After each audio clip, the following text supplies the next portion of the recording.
एक समय की बात है।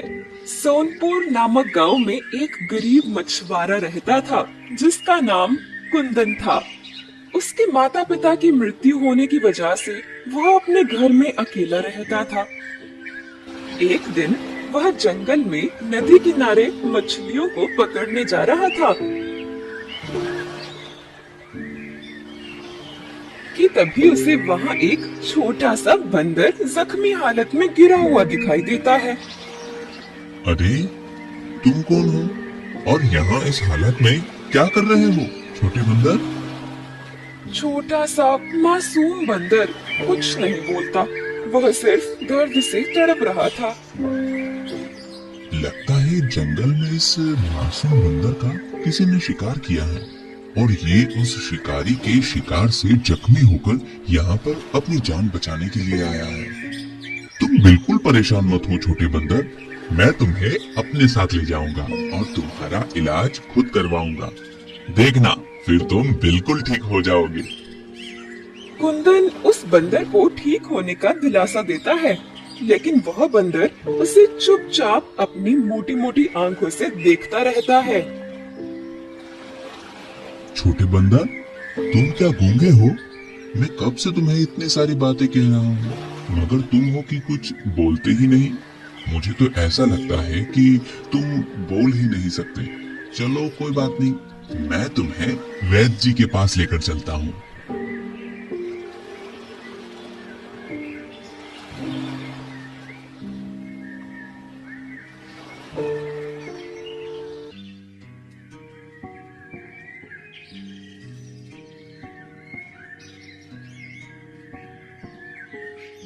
अरे कुंदन, कहाँ जा रहे हो इतनी जल्दी में?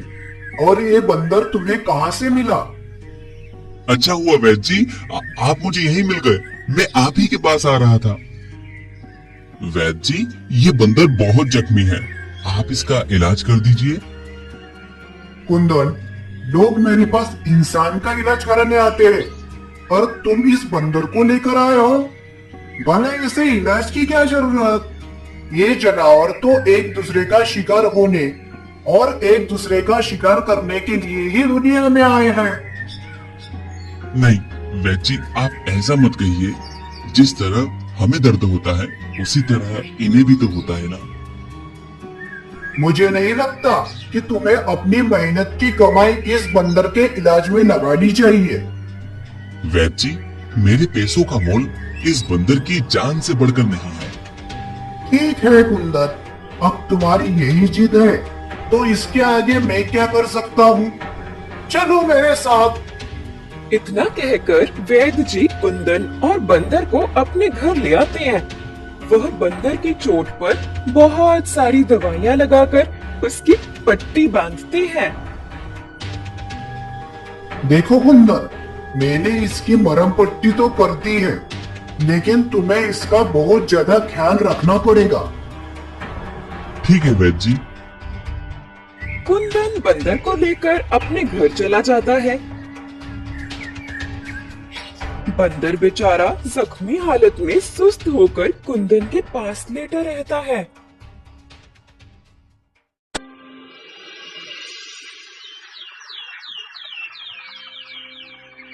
छोटे बंदर, तुम तो कुछ बोलते नहीं और मैं तुम्हारा नाम भी नहीं जानता, इसलिए मैं तुम्हें छोटा बंदर बुलाऊंगा। इतना कहकर कुंदन छोटे बंदर के लिए केला लेने चला जाता है। छोटे बंदर, देखो, मैं तुम्हारे लिए केला लाया हूँ। मैंने सुना है तुम बंदरों को केला बहुत पसंद होता है। अब जल्दी से उठो और ये सारे केले खाकर खत्म करो। इसके बाद तुम्हें अपनी दवाई भी तो लेनी है, तभी तो तुम ठीक हो पाओगे। कुंदन इतना कहकर अपने हाथ से केले के छिलके को उतारता है और केले के छोटे छोटे टुकड़े उस छोटे बंदर के मुंह में डालने लगता है। वह छोटा बंदर धीरे धीरे आराम से केले के टुकड़े खाता है, साथ ही अपनी मोटी मोटी आंखों से कुंदन को टुकुर टुकुर देखता है। दिन गुजरते जाते हैं और कुंदन उस छोटे बंदर की ऐसी ही सेवा करता है जिससे वह छोटा बंदर ठीक हो जाता है। छोटे बंदर, अब तुम पूरी तरह से ठीक हो चुके हो और अब मुझे लगता है कि तुम्हें तुम्हारे परिवार के पास पहुंचा देना चाहिए। चलो, मैं तुम्हें तुम्हारे परिवार के पास जंगल में छोड़ देता हूँ।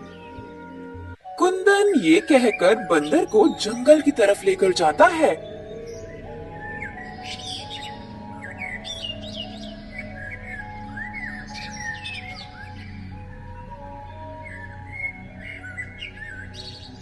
ये लो छोटे बंदर, तुम्हारा जंगल आ गया।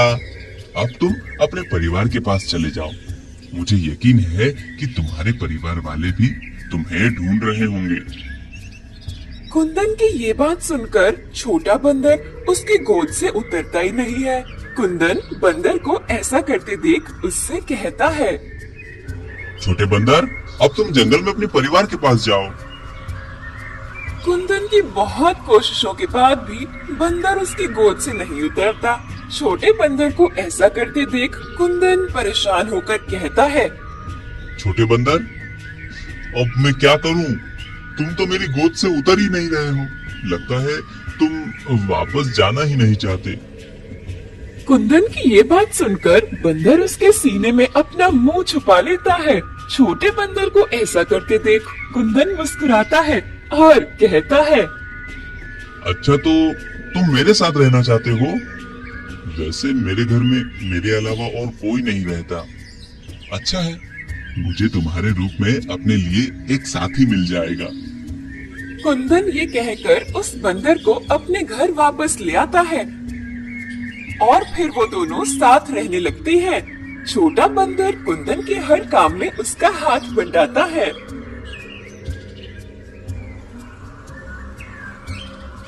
एक दिन कुंदन नदी किनारे मछली पकड़ने जाता है।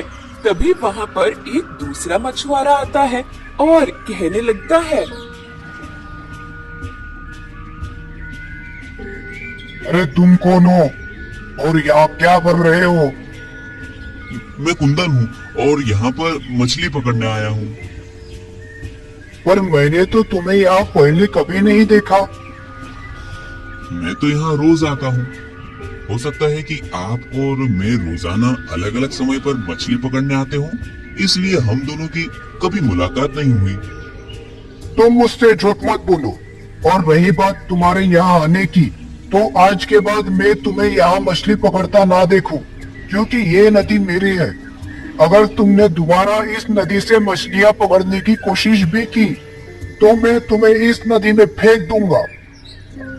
कुंदन गरीब होने के साथ ही बहुत सीधा भी था, इसलिए वह उस मछुआरे से बिना कुछ कहे चुपचाप अपने घर आ जाता है, जहाँ छोटा बंदर उसके आने का इंतजार कर रहा होता है। छोटे बंदर, अब मैं क्या करूं? मेरे पास तो कोई दूसरा काम भी नहीं है जिससे मैं अपना और तुम्हारा खर्च उठा सकूं।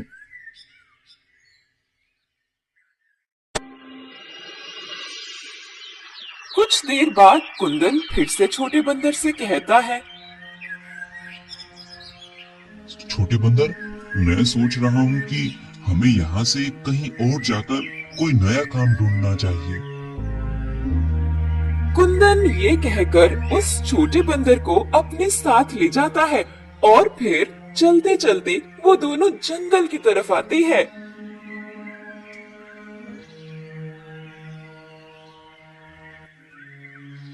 तभी अचानक बंदर कुंदन का हाथ जोर जोर से खींचने लगता है।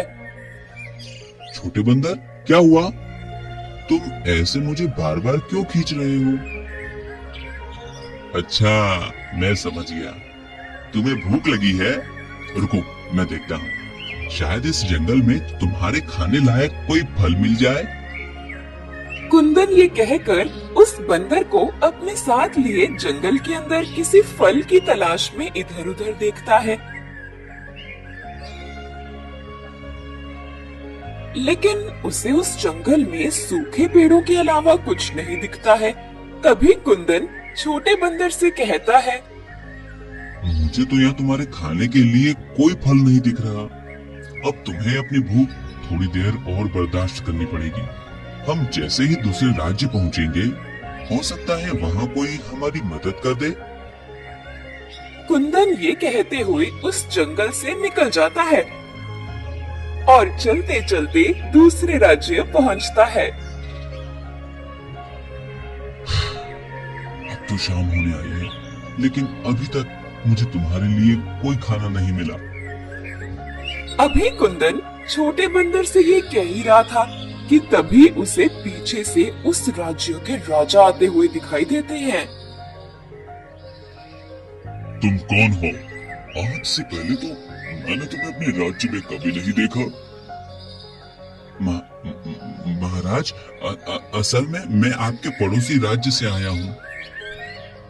ओह अच्छा, तो तुम यहाँ नए हो, तो मैं ये जान सकता हूँ कि तुम यहाँ क्यों आए हो?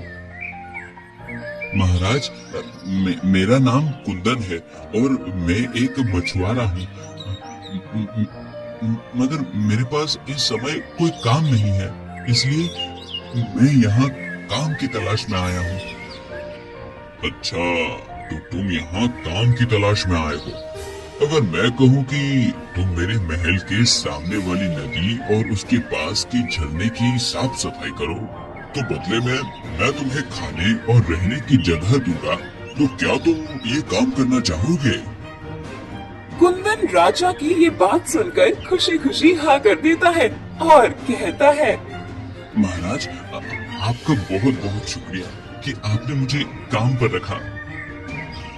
अरे कुंदन, कोई बात नहीं, तुम हमारे पड़ोसी राज्य से आए हो, हमारे मेहमान हो, इस नाते तुम्हारी मदद करना हमारा कर्तव्य है। राजा ये कहकर कुंदन और उसके बंदर को अपने महल में ले जाते हैं।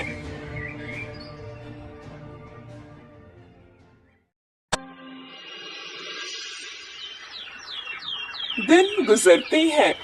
कुंदन सारा दिन महल के पास झरने और नदी की साफ सफाई करता है और उसके साथ उसका बंदर भी उसके छोटे छोटे काम में उसकी मदद करता है।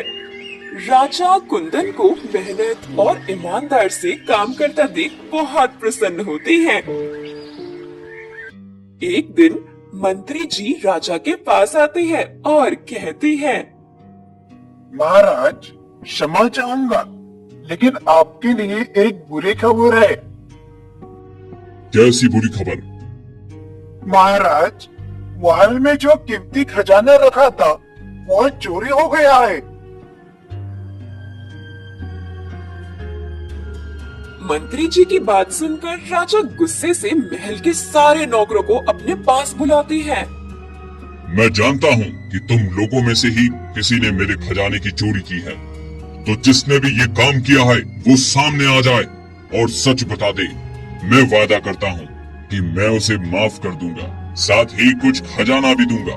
लेकिन अगर तुमने सच नहीं बताया तो मैं तुम सबके साथ बहुत बुरा करूंगा। राजा ये कहकर एक एक नौकर से पूछताछ करते हैं। तभी मंत्री जी राजा से कहते हैं, महाराज, मुझे लगता है कि ये काम हमारे राज्य के किसी नौकर का नहीं है, बल्कि दूसरे राज्य से आए हुए कुंदन का है। मुझे नहीं लगता मंत्री जी कि कुंदन ऐसी हरकत करेगा। वो तो मुझे बहुत ही सीधा और ईमानदार लगता है। लेकिन महाराज, मुझे तो यही लगता है। मंत्री जी, आप इतने यकीन से कैसे कह सकते हैं?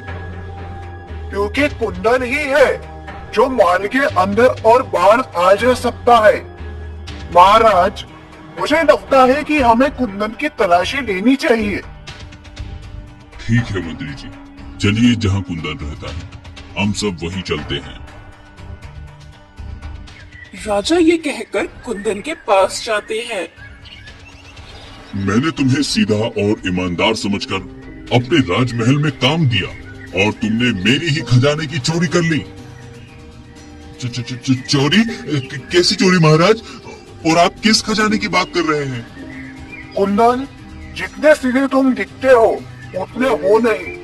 अब बताओ, तुमने महाराज का खजाना कहाँ छुपाया है?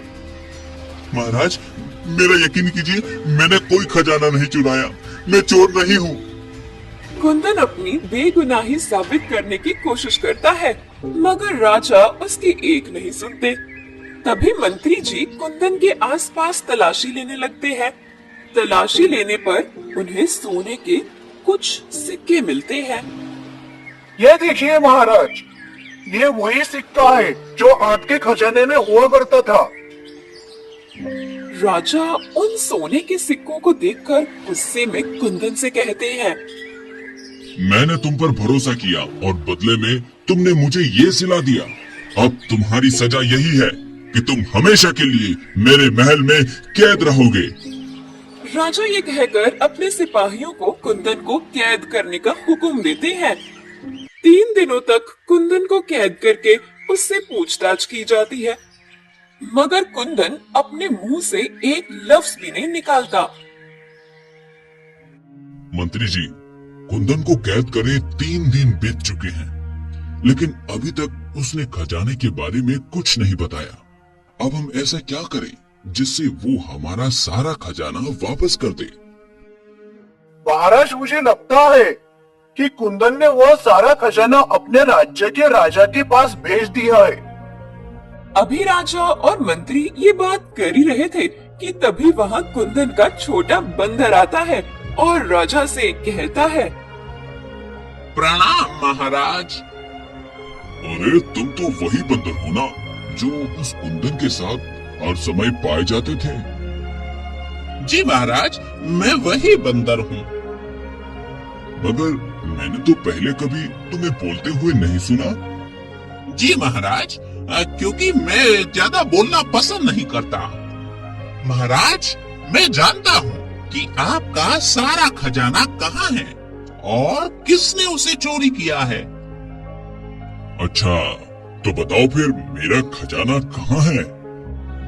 महाराज, महल के पीछे जो पर्वत है, उस पर्वत के नीचे एक छोटी सी गुफा है।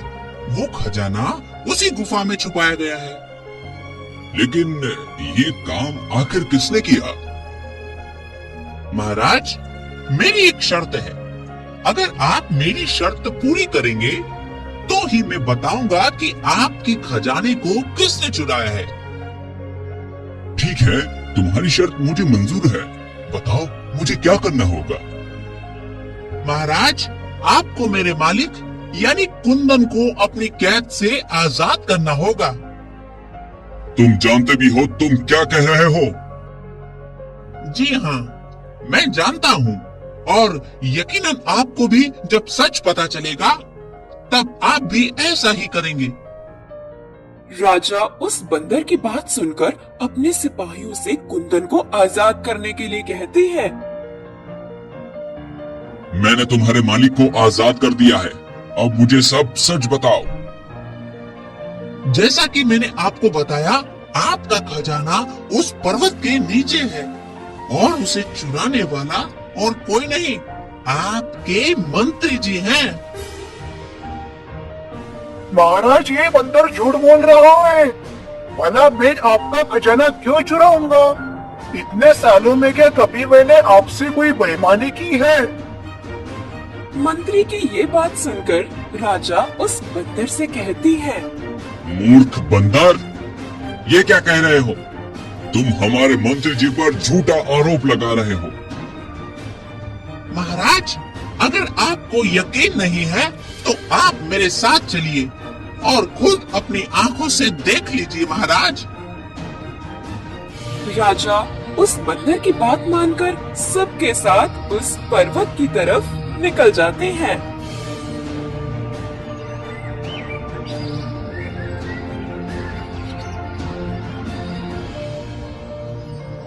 छोटा बंदर सबको उस पर्वत के नीचे बनी गुफा में ले जाता है और वहाँ पर छुपा सारा खजाना राजा को दिखाता है।